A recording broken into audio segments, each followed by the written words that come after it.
Pada video kali ini kita akan belajar mencuci sepeda listrik dengan cara yang baik dan benar. Pengalaman mencuci sepeda ini kami rangkum setelah berbulan-bulan menggunakan sepeda listrik ini dengan pengalaman suka dan dukanya. Beberapa kali mengalami error, kemudian mesinnya mati, dan beberapa kendala lain yang diakibatkan kesalahan pada saat proses pencucian. Nah, teman-teman bisa belajar dari video ini agar terhindar dari hal-hal yang tidak diinginkan akibat mencuci sepeda listriknya dengan cara yang tidak benar. Bagaimana cara mencuci sepeda listrik yang benar? Yang pertama, gunakan air dengan tekanan rendah. Jadi jangan menggunakan tekanan tinggi. Tekanan tinggi itu air yang langsung dari keran tersambung ke selang kemudian disemprot secara langsung ke bodi sepeda. Nah, itu tidak disarankan. Kenapa tidak disarankan? Karena air yang bertekanan tinggi langsung masuk ke setiap celah, yang mana di celah tersebut bisa saja terdapat komponen listrik, yang nanti komponen listrik itu ketika kena air dia akan mengakibatkan konslet. Jadi yang pertama, menggunakan air bertekanan rendah. Nah, bagaimana caranya? Airnya ditampung dulu di sebuah penampungan, bisa di bak ataupun di ember. Itu hal yang perlu diperhatikan yang pertama. Jadi gunakan air dengan tekanan rendah.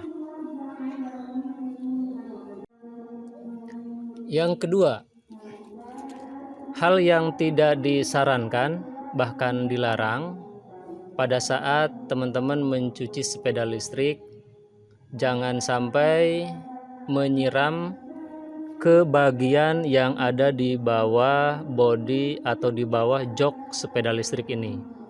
Teman-teman bisa lihat di sini di bagian bawah ini terdapat perangkat controller yang mana ini semua adalah komponen listrik.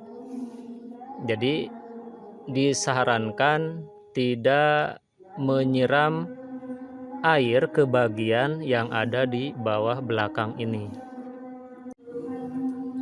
Oke, bagian berikutnya yang tidak boleh kena air atau kemasukan air adalah pada bagian ini. Di bawah ini itu ada komponen lampu dan juga sambungan dari komponen-komponen yang lainnya. Jangan sampai kita menyiram air langsung sehingga airnya masuk ke dalam sini. Ini akan mengakibatkan konsleting listrik. Nah, kalau airnya masuk ke sini gimana? Atau ke sini? Nah, ini masih boleh karena di sini tidak ada apa-apa. Ini langsung tertutup ya. Berikutnya, tidak boleh kena air juga pada bagian tombol-tombol yang ada di bagian pegangan atau di stang ini. Ini disarankan tidak langsung disiram. Jangan langsung disiram, tapi cukup dibilas dengan menggunakan lap basah. Karena ini banyak celah, celahnya juga agak besar ya. Jadi kalau kena air langsung ini bisa masuk. Sama begitu juga dengan bagian yang sebelah kanan. Ini juga tidak disarankan untuk disiram langsung. Bagian ini cukup dilap saja menggunakan lap basah. Kalau untuk modul ini masih aman. Oke. Bagian yang berikutnya adalah bagian deck. Di dalam ini terdapat 4 komponen baterai, yang mana kalau ini kena air bisa dipastikan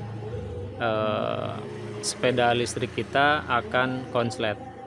Nah, bagian deck ini kan tidak bisa dihindari, mau bagaimanapun ini pasti akan kena air. Nah, bagaimana mengantisipasinya? Diusahakan pada saat mencuci menggunakan standar 1 sehingga airnya miring dan dia langsung jatuh begitu ya.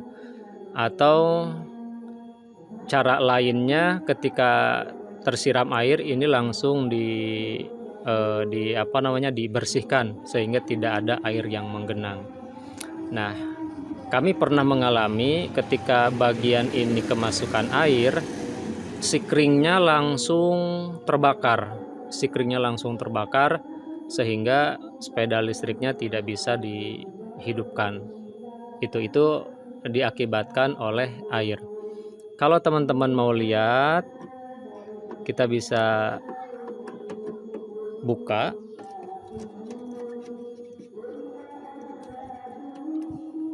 Cara ngebukanya sangat mudah, tapi ini perlu dibimbing atau perlu pendampingan dari orang dewasa ya. Adik-adik nggak boleh buka sendiri. Nah, inilah 4 komponen baterai yang ada di dalam dek sepeda listrik kita. Usahakan pada bagian ini tidak terkena atau tersiram air. Nah, ini bagian sikring yang pernah terbakar, ini sudah kami ganti. Terbakarnya parah. Dudukan dengan sikringnya itu hangus, habis, bahkan sempat mengenai bodi baterai ini. Gitu ya. Bagi teman-teman yang mau ganti sikring, ini nomornya nomor 30. Jadi tinggal ditanyakan atau minta aja ke toko spare part, alat-alat elektronik sepeda atau motor, sikringnya nomor 30. Begitu ya. Bagian ini dipastikan harus selalu kering. Kemudian bagaimana untuk bagian roda belakang yang di dalamnya ada dinamo? Apakah itu aman kalau tersiram air? Untuk bagian roda belakang yang ada dinamonya ini aman ya. Meskipun kena air disiram langsung, ini aman. Karena dinamo tertutup rapi di dalam pelek ini, jadi bagian ini aman.